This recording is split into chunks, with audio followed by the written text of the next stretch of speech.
सभाओं के अंदर एक ही मैसेज दिया कि अब मैं राजनीतिक से संन्यास ले रहा हूं। आपने सुना होगा, उन्होंने कहा था कि न मरो मरे न मोचो छोड़े, युवाओं को हम आगे नहीं आने देते। ये कहा नहीं कहा, बताओ हाथ खड़े करके आप।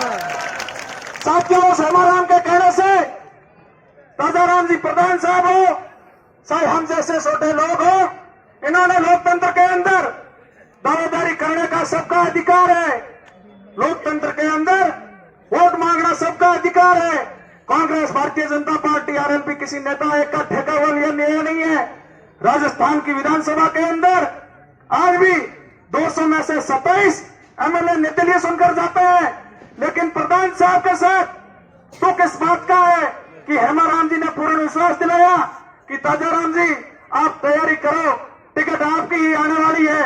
अफसोस इस बात का होता है कि नामांकन से महज 10 या 12 घंटे पहले कर्नल सोनाराम के नाम से टिकट जारी कर दी जाती है। भाइयों, तो होता है, नहीं तो हम जैसे नौजवान साथी ताजाराम जी प्रधान साहब के घर के आगे डेरा डाल देते। जो ये नौजवान साथी खड़े हैं, ये कोई किराए की गाड़ियां देके भीड़ मंगवाई हुई नहीं है। ये सब प्रधान साहब को सहारने वाले लोग हैं। हम कैसे भी करके प्रधान साहब पर दबाव बना के इस मालानी की जनता के लिए, उनके हक और अधिकार की लड़ाई लड़ने के लिए इनको निर्दलीय प्रत्याशी के रूप में ताल ठुकवा देते। लेकिन भाइयों, अभी उस बात को विराम नहीं दिया। जब नामांकन सभा का आयोजन किया गया कांग्रेस प्रत्याशी के रूप में गुड़ा मालानी के मेला मैदान में, तो किस बात का होता है कि जिन्होंने गुड़ा मालानी के विधायक हेमाराम चौधरी के लिए 40 वर्षों में हमेशा पलक पावड़ा विषय, जहां भी उनकी चुनावी सभा हुई, हमेशा यह आगे दरी पट्टी बिछाने का काम किया। चुनाव के अंदर 2-2 महीने तक इसी घर के अंदर चुनावी कार्यालय चलते। लेकिन उस बंदे के साथ इतना बड़ा धोखा किया, इससे बड़ा दुर्भाग्य हो नहीं सकता। साथियों, आजादी के 75 साल बाद गुड़ा मालानी के किसी स्थानीय उम्मीदवार की बात चली। हाँ, हम कहते हैं स्थानीय उम्मीदवार की बात करना अपना हक और अधिकार है। ताजाराम जी ने भी कोई गुनाह नहीं किया। ताजाराम जी ने सिर्फ एक शब्द कहा कि गुड़ा मालानी 75 वर्षों से आजाद नहीं हुआ, आजाद करना है। इसका परिणाम रहा कि ताजाराम जी की टिकट काटकर 85 वर्ष के युवा नौजवान को गुड़ा मालानी की सेवा करने के लिए भेजा। इससे बड़ा दुर्भाग्य भाइयों हो नहीं सकता। ताजाराम जी की अलग राजनीतिक विचारधारा है, हम लोगों की अलग राजनीतिक विचारधारा है। लेकिन प्रधान जी को मैंने यही आश्वस्त किया कि अगर ताजाराम जी कांग्रेस पार्टी आपको टिकट देती है तो हम हमारी जो 5 साल का संघर्ष है वो आपके लिए त्याग समर्पण करने के लिए तैयार है। गुड़ा मालानी का नौजवान और किसान इस स्थानीय प्रत्याशी दबंग किसान नेता ताजाराम जी के साथ है। लेकिन भाइयों, यह धोखा तो हो गया। अब आगे अपन को क्या करना है? जो ये 36 कौम की बिरादरी, पिता तुल्य बुजुर्ग, जो नौजवान साथी पधर हैं, आप सबको निर्णय लेना है। अब ताजाराम जी के बस की बात नहीं है। ताजाराम जी अगर निर्णय लेते तो ये कभी के हेमाराम जी के साथ, कर्नल सोनाराम के साथ प्रचारों में लग जाते। यह निर्णय गुड़ा मालानी की जनता जनार्दन को लेना है, इस मालानी के नौजवानों को लेना है। साथियों, जब किसानों को जहां जहां आवश्यकता हुई, गुड़ा मालानी के अंदर आपने सुना होगा पिछली बार राम जी का गोल के अंदर नर्मदा नहर का धरना चला। ये वही कर्नल सोनाराम जी है। उनका प्री प्लान था। 12 महीने पहले इन्होंने गुड़ा मालानी की सीट पर निगाहें डाल दी थी।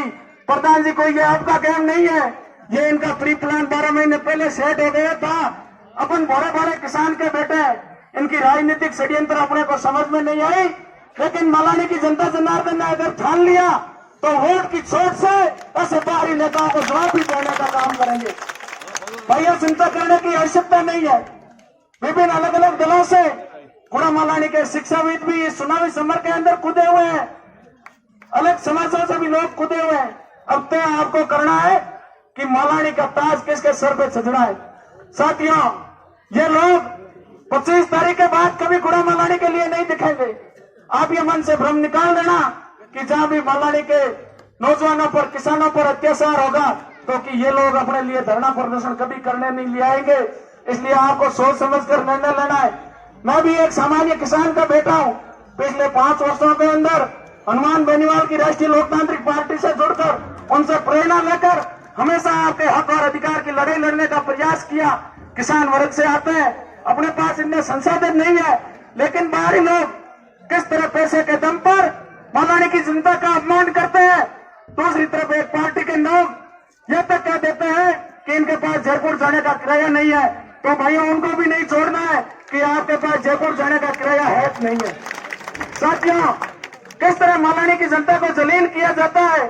एक तरफ का 5 वोट नहीं आएंगे, दूसरी तरफ कहते हैं इनके पास किराया नहीं है। तो मैं इतना ही कहना चाहूंगा कि ये ताजाराम जी की आज स्वाभिमान सभा है, और स्वाभिमान जितना कैसे रखना है वो आप सब लोगों को भली भांति परिचित है। मैंने कुछ गलत कह दिया हो तो आपका बेटा, आपका छोटा भाई समझकर माफ करना। जय हिंद, जय भारत। बहुत बहुत धन्यवाद आदरणीय ताजाराम जी। आपने अपने दर्द को हमारे बीच में रखा। अब मैं कार्यक्रम के अगले पायदान पर नानाराम जी गोदारा उड़ा सर आप आए और हम सभी को संबोधित करें। नानाराम जी गोदारा।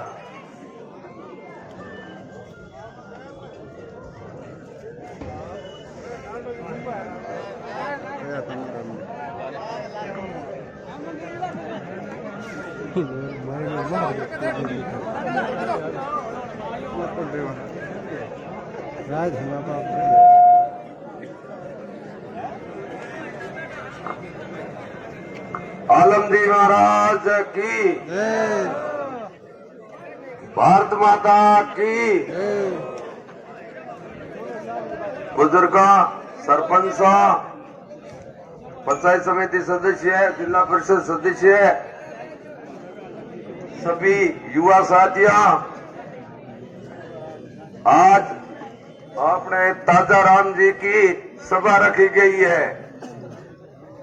क्यों रखी गई है कि चुनाव में पहले ताजाराम जी टिकट मांग रहा था और कई लोगों ने कहा कि भाई ये हाथ ताजाराम जी का ही बन रहा है, और आप भी ताजाराम जी के साथ थे। और ताजाराम जी के